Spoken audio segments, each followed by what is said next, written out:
Homeschool Starter Guide. The factory model is broken. Why Nobel Prize research proves your child deserves better. Welcome to the Voice of Sovereignty podcast. I'm Dr. Jean Constant, founder of Global Sovereign University, and today we're going to talk about something that affects every parent, every grandparent, and every person who cares about the future of our children. We're going to talk about why the traditional education system is failing. Not because teachers aren't trying, not because schools lack funding, but because the entire model was designed for a world that no longer exists. And I'm not just going to give you my opinion. I'm going to share with you research from Nobel Prize-winning economists published in one of the most prestigious scientific journals on the planet that confirms what millions of frustrated parents have suspected for years. By the end of this episode, you'll understand exactly why your child struggles with math anxiety, why brilliant kids get labeled as problems, and most importantly, what you can do about it starting today. Let's begin. Imagine you have a time machine. You transport a surgeon from the year 1850 into a modern operating room. What happens? Total confusion. Robotic arms, sanitized environments, heart monitors, laparoscopic equipment. It would look like alien technology. That surgeon wouldn't know how to wash their hands by modern standards, let alone perform a procedure. Now use that same time machine to transport a school teacher from 1850 into a classroom today. Something very different happens. She might be briefly confused by the clothing or the whiteboard replacing the chalkboard, but within minutes she would recognize her surroundings completely. Children sitting in rows of desks facing front. A teacher standing at the head of the room, delivering information to a passive audience. A bell ringing to signal the end of a subject. She would know exactly what to do. She would pick up a marker and begin teaching. This thought experiment reveals a startling truth. While medicine, transportation, communication, and manufacturing have undergone multiple revolutions, our education system remains frozen in amber. We are using a 19th century operating system to run 21st century hardware. The current model of public education was championed by Horace Mann in the mid-1800s, heavily inspired by the Prussian system. At that time, the Western world was shifting from agriculture to industry.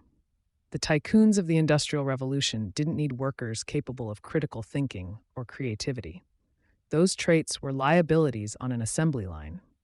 They needed workers who were punctual, docile, literate enough to read instructions, and capable of performing repetitive tasks without complaining.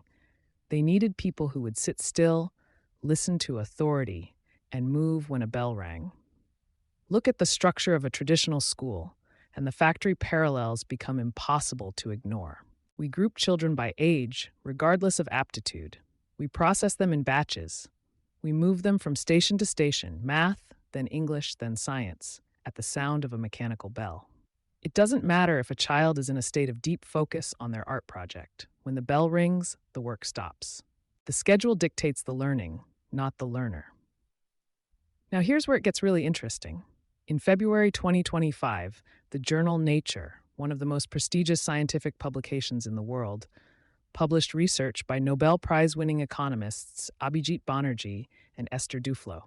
What they found should have made headlines everywhere. It should have triggered a complete rethinking of education policy.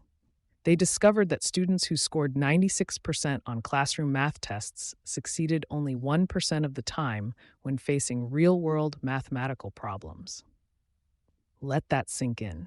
96% classroom success, 1% real-world success. But it gets even more revealing. The researchers compared these high-performing students to what they called market children, kids who worked in markets and had no formal schooling in mathematics.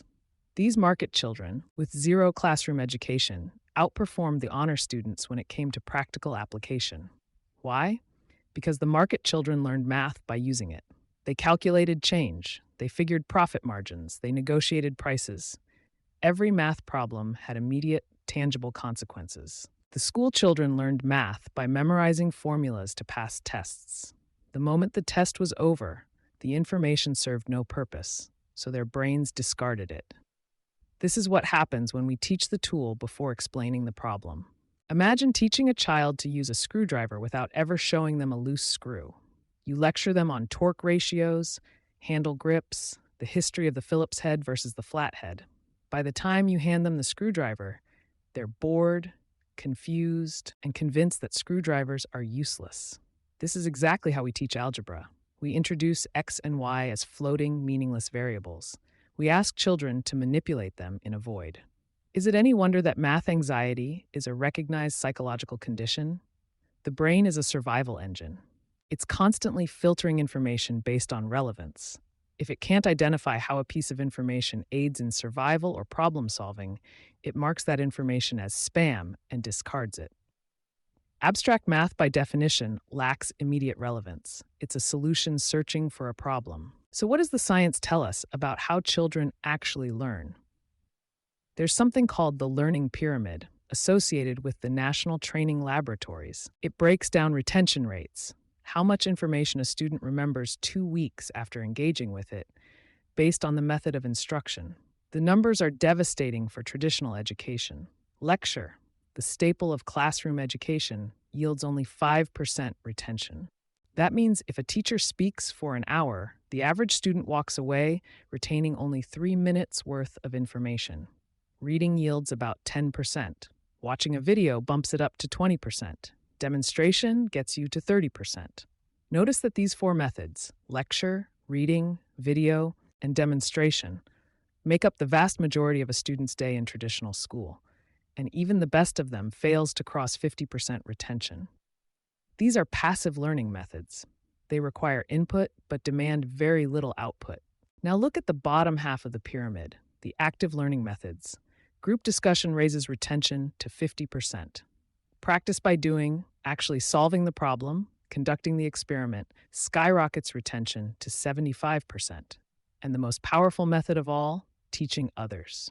When a student has to explain a concept to someone else, their retention rate hits 90%.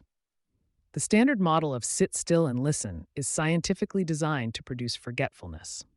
When a student listens passively, the brain categorizes that information as low-priority background noise.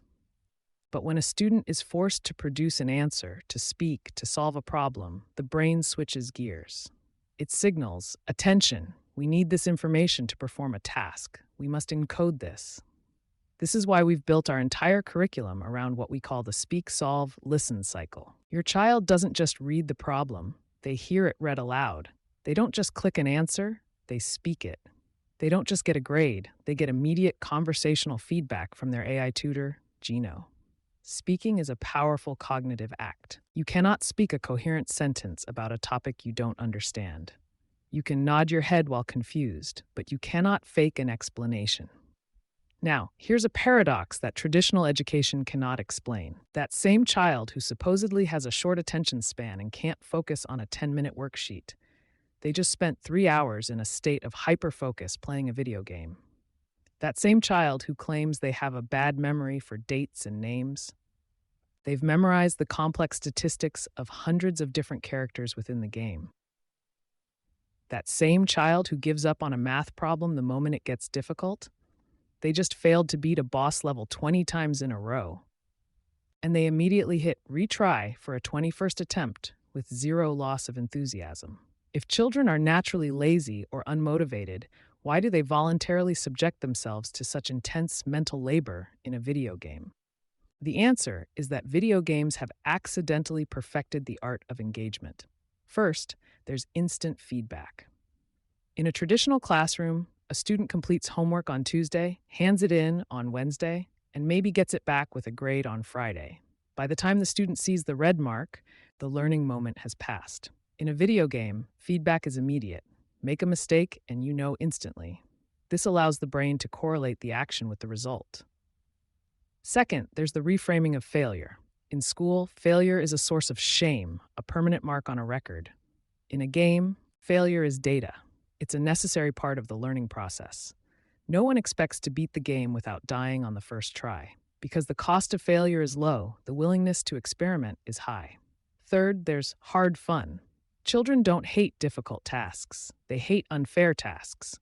They hate tasks where the rules are unclear or where they feel they have no chance of success.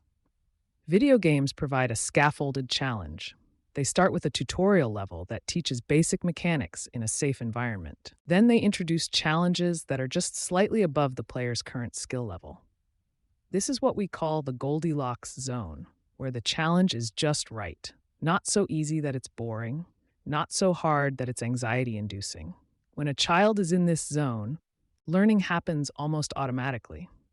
This is exactly what our AI tutor Gino provides. Because the system monitors every interaction, it knows exactly where your child's skill level sits at any given second. If they're breezing through problems too quickly, the difficulty ramps up. If they're struggling, the system provides support before frustration sets in. Your child is never bored, and they're never crushed. We've replaced the meaningless letter grade with something that actually means something: the 4-level mastery system: bronze, silver, gold, and platinum. This is not just rebranding. The philosophy is entirely different. In traditional school, you can get a C, which means you don't understand about 30% of the material, and still be forced to move on to the next grade. You carry that 30% ignorance with you, like heavy luggage. In our system, progression is gated. You don't move forward until you've demonstrated competence. Bronze means you've been exposed to the concept. You've seen it. You know what the vocabulary terms mean. Silver means guided practice. You can solve problems with help from Gino. This is where mistakes are made, analyzed, and corrected. Gold means fluency and independence. The training wheels come off. You can solve problems correctly, consistently, and without assistance. And platinum? That's where you become the teacher. You explain the concept to someone else. You create a project that applies the knowledge. There's no such thing as failing a level. There's only not yet. If a child tries for gold and misses, they remain at silver. The system says, you need a little more practice. Let's try again tomorrow. The fear of failure evaporates. And when the fear is gone, the brain relaxes, curiosity returns, and your child is free to engage with the material for the sheer joy of overcoming the challenge. So let me leave you with this. Your child is not a product to be processed on an assembly line. They are a sovereign individual to be empowered. The factory model has had its turn. It produced the workers of the past. But to prepare your child for the future, a future of AI, complex problem solving, and rapid change, we must stop training them to pass inspections and start training them to use their minds. When Nobel Prize-winning economists publish in Nature that our educational system produces students who can pass tests but cannot function in reality, we are no longer talking about reform.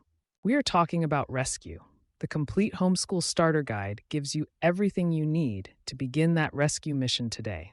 It's available now on Amazon, and all proceeds support Global Sovereign University, a 501c3 educational foundation, building a bridge to freedom through education, not handouts. I'm Dr. Jean Constant.